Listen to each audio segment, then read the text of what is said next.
Hey everybody, welcome to Mass Media Galaxy. I'm Eric. And I am Brandon. And we're doing our top 5 of the first half of 2016 pre-July. So, we're a little bit late on that. Everything through June, yeah, but exactly. You got a lot of thought about this, so right. This isn't something you just dive into, because we originally started writing these lists, and for me, I don't know about you, but for me it turned out to be like 10 or 11 things, and I'm like, oh man, I gotta think of the top 5. Because we've seen 40-something movies this year, really. I mean, we Something really like break that. it down. So, yeah. And that's a lot. I mean, that's, 40 movies in 6 months. It's kind of hard. They kind of all flow together. I'm not saying, like, Deadpool and Whiskey Tango Foxtrot, like, had plot threads that went across. But, when you see a lot of movies like that, you have to really sit down and think about it. So, you got to take the time.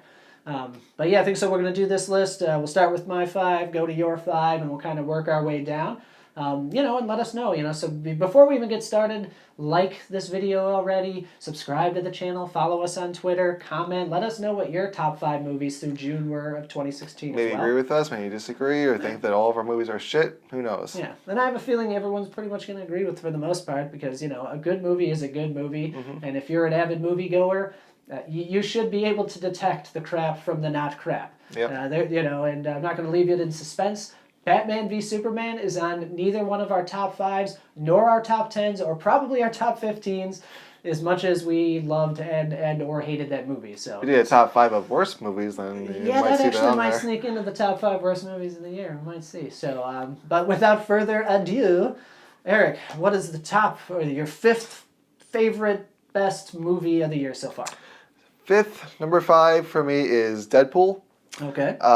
This will be on a lot of people's top 3, probably top, favorite movie of the year. Mm-hmm. For me, this movie took a character that I am generally not the biggest fan of. I'm a huge X-Men fan, but Deadpool has never really done it for me. But this movie just was so meta, and it just so worked. It was so self-aware. It did everything right for what the character called for.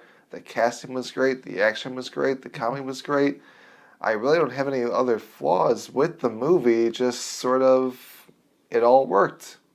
Number 5 for you? Yeah, so Deadpool, number 5. I think it's an excellent choice. For number 5 for me, I totally cheated and have a tie for number 5 because, like I said, I wrote down like 10, 11 movies and I had trouble deciding. So for my number 5, I have a tie between Whiskey Tango Foxtrot and The Nice Guys. So those are probably higher on your list than they are on mine. Yep. But what I liked about both of these movies were, one, I know they're both kind of loosely based on like a true story. But I see we're getting the regular background here, so we're just going to let the Apple TV play. Fuck it. I'll edit that shit out later. And but what you get, this is like loosely based kind of thing, where they take a story and they do a really good job of retelling it in a dramatic way, so that you're engrossed in the story, I guess is what I'm trying to say. So I love both of those movies for different reasons. The Nice Guys is very funny. It's very charming. The acting is fantastic. And, I just enjoyed the whole movie all the way through. Not a lot of flaws. Maybe a little long in certain areas, but that's not really a huge thing for most movies. And then you got a movie like Whiskey Tango Foxtrot, which was marketed and sold to us as a wacky goofball comedy about the war, and it is nothing like that. You actually get to see Tina Fey's dramatic chops, which I'm glad. A lot of comedic actors have really good drama chops. You just kind of have to bring it out of them after a few movies. You got to see Margot Robbie, who's been absolutely excellent in everything. And Martin Freeman, right? Yeah, Martin Freeman, and frickin' the goddamn Bilbo frickin' Baggins, dude. And so I just enjoyed that movie way more than I thought I deserved to enjoy it. I don't know how to say that more than that. Me too. Yeah. So. We went into that movie, I don't think we were expecting to see anything, but I'd laugh a little bit, but I'll bet this movie will be boring. And no way, Whiskey Tango Foxtrot hits you in places I didn't expect. So it actually didn't really get that good of reviews. I've seen it's like a 60% of that. It's like just over the fresh mark. It's not certified. Which I don't it's not over 70, but yeah. But I think I think it's the same reason that it's the marketing. Everyone thought they were going to see a comedy, and there are funny moments in it, but the moments are funny because they're organic to the story. It's not like a comedy where it's like a Tina Fey and Sisters comedy. So, All right, cool. All right, so that brings us to my number 4. My number 4 is Green Room. Now, this is a movie that Eric has yet to see. Nope. I snuck away while Eric was off, I don't know, doing something this year working, and Something. ended up going to see Green Room, and I love this movie. I saw it right after, I think actually a couple days before Anton Yelchin passed away, tragically from that car mishap that happened in his home. And, the director of the movie, I can't remember his name right off the top of my head, which is driving me crazy, but I saw Blue Ruin, and the tone of that movie is exactly what you get out of Green Room. It's dark, it's gritty, it's a no apology movie. It's something I think you're going to end up really enjoying when you get the chance to see it. It goes balls out. It goes. Yeah. So, there's, like I said, no apology. Patrick Stewart plays an evil Nazi skinhead in the movie, and we were just talking about Star Trek for a long time. I'm literally wearing his prize role as a T-shirt right now, and to see him with a beard and telling people to shoot them, it was amazing. So good performances all around. Loved everything about the movie. I can't wait to see what that guy does next. I hope they don't drag him and get him to do like a big ass movie now just because he's made these great independent films, because I think it'll lose the charm of the movie. But Green Room, definitely check that one out. It's on Blu-ray already, so you can definitely... I think every one of these almost is on Blu-ray for the most part. Might be 1 or 2 on our list that isn't yet, but you should be able to get a lot of these on video on demand at this point. So, Eric, what was your number 4?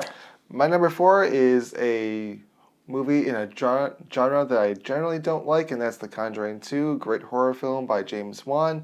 Again, like I said before, I'm not a horror person, but I do like them when they're done well. And this one was done extraordinarily well.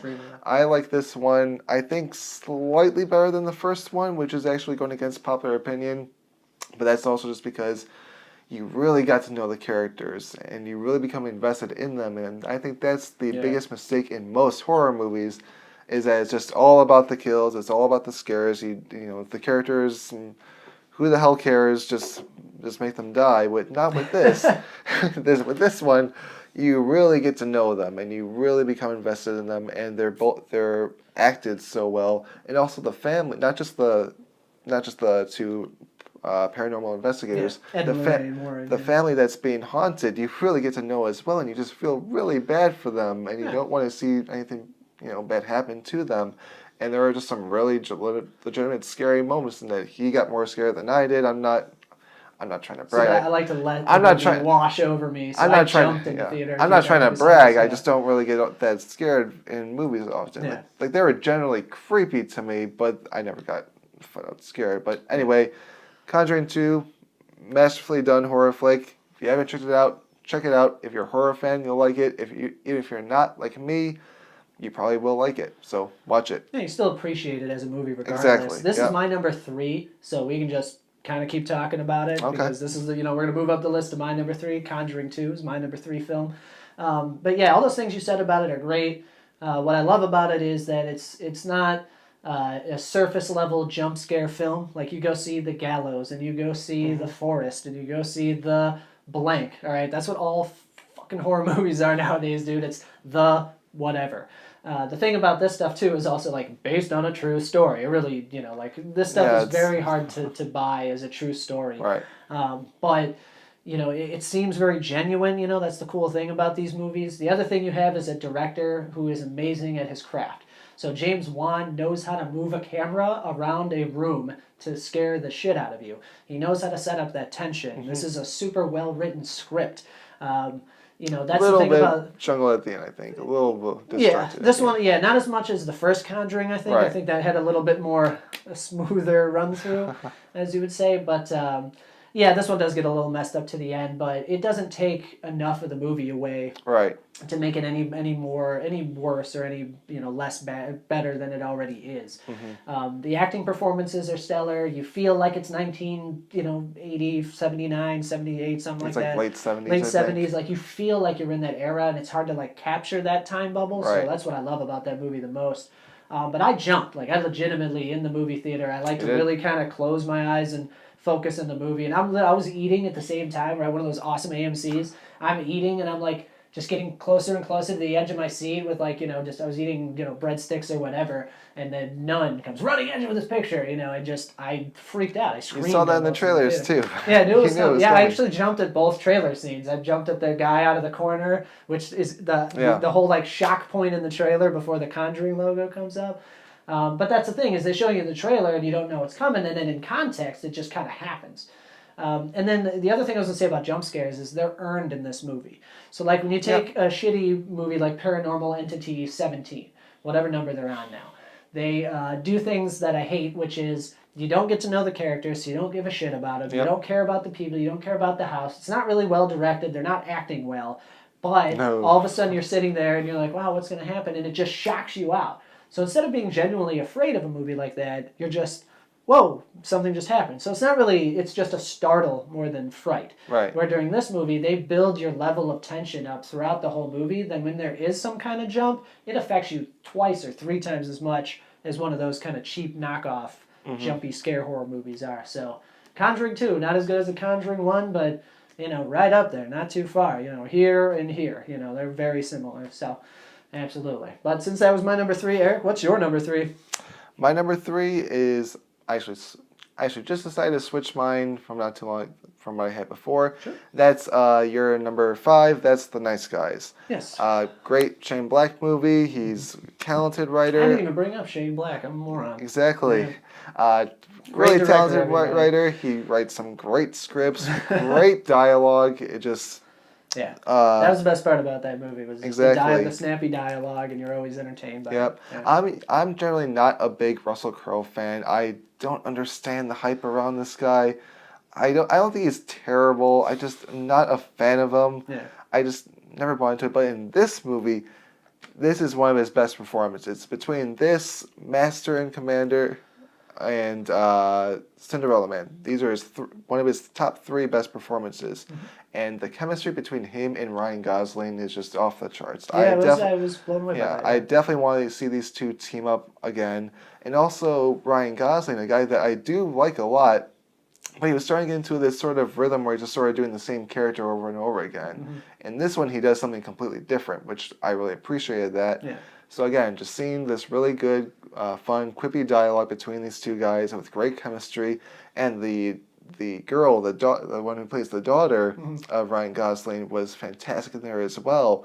She was, I think she's like 13, 14, something like that. And she's actually under 18 for sure. Yeah. Well, I mean, because she just got cast in Spider-Man Homecoming. I was just about to say somebody made a big mess of, like, what are they going to have her be an interest? Like, Holland is 20 and she's, like, legit 15 years old. Yep. So, yeah. Yeah, that'll be a little bit into, Not to step on you, sorry. Yeah. But, we read a lot of the same movie news, guys. It's tough to not repeat ourselves. But yeah, like she holds her own against these two, Academy Award nominated actors. I think Ryan Gosling's been nominated. I don't know. I'm not sure, but he should have been, at least for Drive. Man, yeah, at least awesome. But yeah, she's able to hold her own. Once again, some great comedic moments. Generally, fairly good mystery to it. Gets a little bit, convoluted towards the end, more so than it needs to be. Yeah. But if you pay attention, you're able to follow it. Great movie. Go see it. Unfortunately, it bombed to the box office, which is disappointing to see. Yeah, not really bombed, but it cost $30 million to make, and it made $30 million. Like it split even, and I bet with the marketing, it didn't make its profit. No. But that's because it was released at a bad time. You released The Nice Guys in November, October, something like that. Yeah, I think it gets a better reception, more like a Thanksgiving kind of movie. Yeah. But yeah, you can't just, I'm sorry everybody, but you can't just release Absolutely Fabulous, the movie, which is coming out like at the end of this week, which is an old TV show. They're releasing it next to Star Trek Beyond. Okay, that movie's going to do nothing. Nothing. No one's going to see it. So, being strategic about it. But I hope that movie, I think it's going to get its second lifting on Blu-ray. And hopefully. I think it's going to be one of those movies like 10 years from now. People are going to be talking about it like it's a big cult movie. Just like another previous Shane Black movie, Kiss Kiss Bang Bang. Yep. Nobody saw it when it came out, but I didn't see Kiss Kiss Bang Bang until 2012 or something. Yep. And I was like, what? I saw it before Iron Man 3. And was like, this Shane Black guy knows what he's doing. Yep. And then when I saw Iron Man 3, which I love, I'm like, this Shane Black guy knows what he's doing. And I like how he went back to a smaller movie after a movie like Iron Man 3, too. So very talented. Awesome. All right, let's move on. What is your number 2? Oh, let's see. My number Yeah, two. we're bouncing back and forth here. Yeah, the number number of me two- having Conjuring is number 3. Right, you went fucked our for a order little up. bit. My number 2 is a previous one from your other tied number 5, and Yeah. that is WTF, Whiskey Tango Foxtrot. I myself am a journalism major, so I was able to get really attached to this movie. I thought it was incredibly well acted from Tina Fey. Like you said before, you get to see her dramatic chops. Just out of nowhere. Yep, and like a little bit of retroping what you said before. The marketing was deceptive. You thought you were gonna get a sort of knock comedy with little sprinkles of drama in there, but no, it's the exact opposite. It's a drama with little sprinkles of comedy in there, and it's a very character driven movie. It's essentially a second coming of age movie, and it just really works. You really become invested in this character, and I don't understand how it didn't get more positive reception than it did. I just don't. It befuddles me. I don't understand it. But I really enjoyed this movie. I just got very hooked on it. The second half of the movie, to me, is flawless when it goes to this one scene between Tina Fey, a broken TV, and a video camera. Right from then on, it's flawless. Yeah. It also does something that a lot of movies have a lot of trouble doing, and that's finish strong. Yeah, wrapping up the movie, you're right. This movie finishes... We can't spoil it, because if you see it, it's... Right. Yeah. This movie finishes strong, and yeah, again, if you haven't seen it, go see it. Yeah. This movie's definitely out on Blu-ray. It came out in like February, I think, maybe. I think so, yeah. So this movie you should be able to get a hold of on VOD. Please go see it. It's great. Tweet Tina Fey or whatever and tell her keep making dramatic roles, because you were fantastic in this one. Yep. She should have been a Ghostbuster. But or should have wrote that movie at least, so maybe it was funny. All right, so let's say my number 2. So my number 2 is actually your number 1. So because there's only one left. If you're counting this, you obviously know where Eric's going. My number 2 is Civil War. So we can kind of talk about this now. Civil War was awesome, and not just from a comic standpoint, from a movie, from a dramatic, from an everything standpoint. The build-up that we've gotten since 2008 to get to this movie, I know you got to help Avengers, you got to get another Avengers movie, but to get to this third Captain America movie was incredible. This movie is one of those, it's like almost flawless, perfect, the action is great, every character, I don't care if people think that Spider-Man was shoehorned into the movie. That was some of the best scenes of the movie, just that anticipation level for this movie. The tone of the movie is almost perfect. It goes from dramatic to fun, to dramatic to fun, to even funnier, and just, I don't know. It's a good balance. Yeah, and I'm not even going to talk about the airport scene because, it's, everybody already talked enough about that. I really like, and I think I said this in our review, I liked the villain in this movie. He was... just, is a little undercurrent for everything, which happens in a lot of movies. It's like we just talked about Star Trek a little bit ago, Into Darkness, that the villain is kind of the undercurrent to the movie. You don't really notice him, and that's why he's so good in the frickin' movie. But just amazing performances all around. Civil War was great. It totally deserves to be the number 1 movie worldwide at the box office. Just Russo brothers coming in and just creaming another movie down, making it their own. I absolutely love it. Since it was my number 2 and it's his number 1, let's talk about it a little bit, and then we'll go into my number 1 movie. What did you, we reviewed this movie, so you can go see that. I'll put the link in the description for all the movies we reviewed. But yeah. Like you were saying before, I didn't say, I'll have to say that I actually liked the villain more so than you did. He's not a physical threat. He is a psychological and a mental threat to the Avengers, which is what I like about that, because a lot of people say that the Marvel Studios doesn't do their villains very well. For the most part, I agree, with the exception of a few that I think are underrated, but this is one that I really, really enjoyed. The other thing I really like is that you really see these two opposing sides with Captain America and Iron Man really develop, because if they were to introduce these proposals, this sort of superhero registration act, from when we were first introduced to them, they would have been on opposite sides. Iron Man would have been completely against them, and Captain America would have been for them. And the fact that they developed them towards that, I really appreciate that, and I think that's what's so rich about the whole Marvel Cinematic Universe. the other thing I really like about this is that I don't think a lot of people really understood this, was that why Captain America was against that registration, was that it's all about Bucky. If Yeah. if he signs this, he becomes nothing more than a pawn.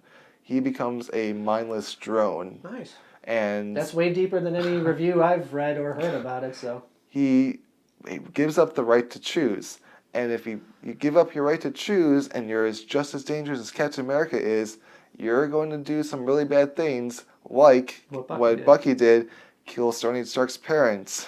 So that's something I don't think people really understood that. A lot of people were saying, "Oh, Captain America is a lot of people think that he was a villain in this movie. He should have been for the registry. No one should have been not on Tony Stark's side. Exactly. That's just fucking nonsense. But if you see the past movie, Winter Soldier, which is actually my favorite Marvel Cinematic Universe movie, you see what he saw in the past, that he thought he was doing good, but really he wasn't. And then he's very hesitant to do anything about it. He's much more cautious.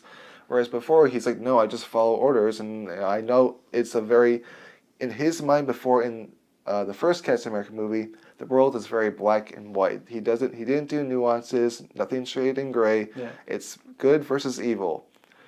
But then the Winter Soldier, he learned his lesson, and that's why he's more cautious in this. And he realized if he does this, he becomes the new Winter Soldier. And I really appreciated that. So that's my number one pick. What is yours? Yeah. Before we get into that real quick, I just say, you heard it here, folks.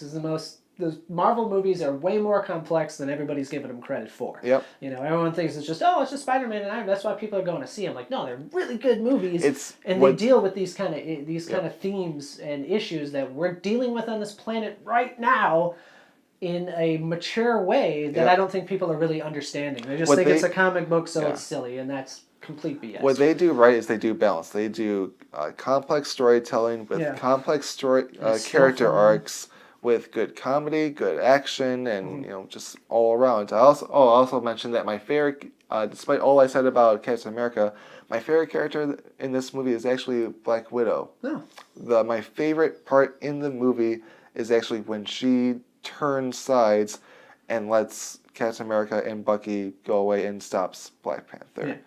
I really liked her story arc.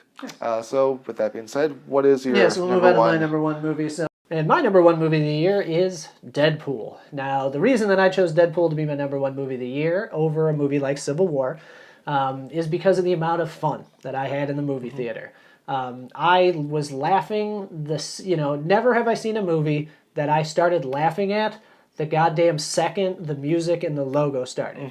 So when the music and stuff is really good, like you're waiting for Star Wars when you're a kid, and before Star Wars was still owned by Fox, you had the dun-dun, dun-dun, dun-dun, and you're like, oh my god, it's going to happen. And every time when I was a kid, I used to hear the Columbia TriStar logo, and I thought Ghostbusters were going to come on, or what is that, Icon Pictures or whatever it is that plays before Robin Hood, Prince of Thieves, because I've seen those movies 1,000 times. Well, Deadpool begins with that Joyce, Juice Newton song. Just the second it starts, just the Marvel logo comes up and it's, "You're my angel."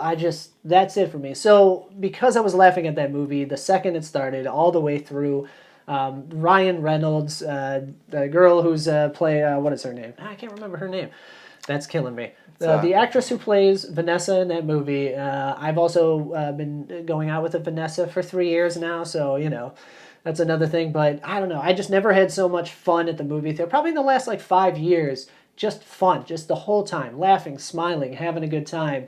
Nothing in that movie brought me down for a second. And it's not that I don't think that, in all honesty, Civil War, I think, is a better film than Deadpool. You just enjoyed this one. Oh my god, I enjoyed Deadpool so much more than I've enjoyed every other movie. It's the movie that I play in the background. I just put the Blu-ray in, do the dishes, put the Blu-ray in, do my homework, put the Blu-ray in, vacuum my house, clean up the cat litter box, whatever the hell I am doing all day.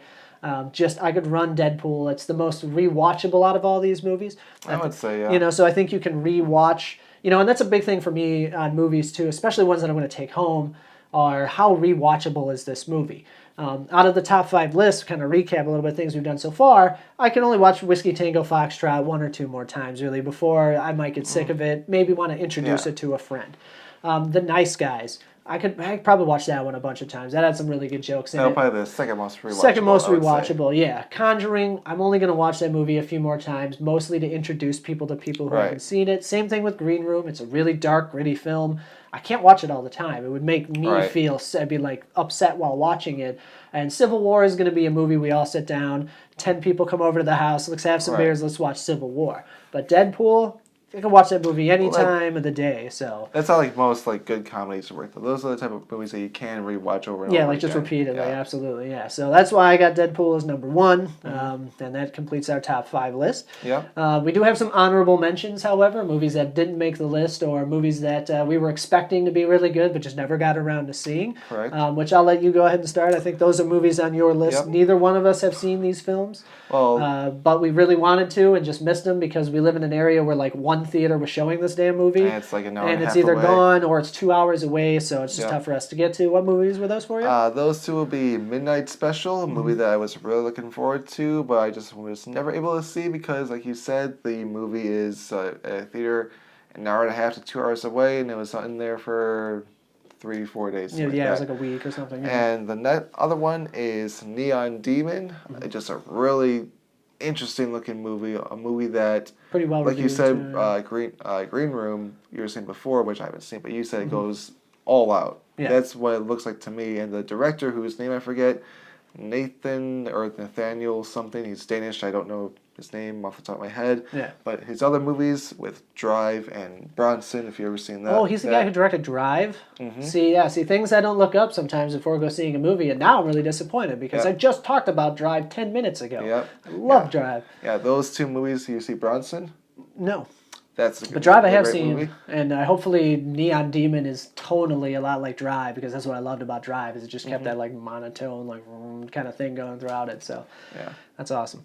But yeah, So those Neon are 2 Demon, movies that I need to see. Hopefully they get a wider release towards the later part or at the beginning of next year, and I'll give you my review on that. Yeah, maybe we'll watch Midnight Special with a marathon of Stranger Things on Netflix, which I should do a review of Stranger Things. I finished watching that. Beautiful stuff. All right, so I have some different honorable mentions. I got to bring up my list because I wrote a lot of stuff down because I enjoyed a hell of a lot of movies this year. So honorable mentions, and I think Eric might have seen all of these. The Witch. I did. Definite honorable mention. That movie was fantastic. Once again, sold as like a jumpy scare horror movie, and it turned out to be a lot more like the slow burn, dramatic horror film. It's all about atmosphere. Yeah, that just has that atmosphere, and the one kind of jump scare that's in the movie, you scream because there's never been one before, and the build up, and it just kind of happens.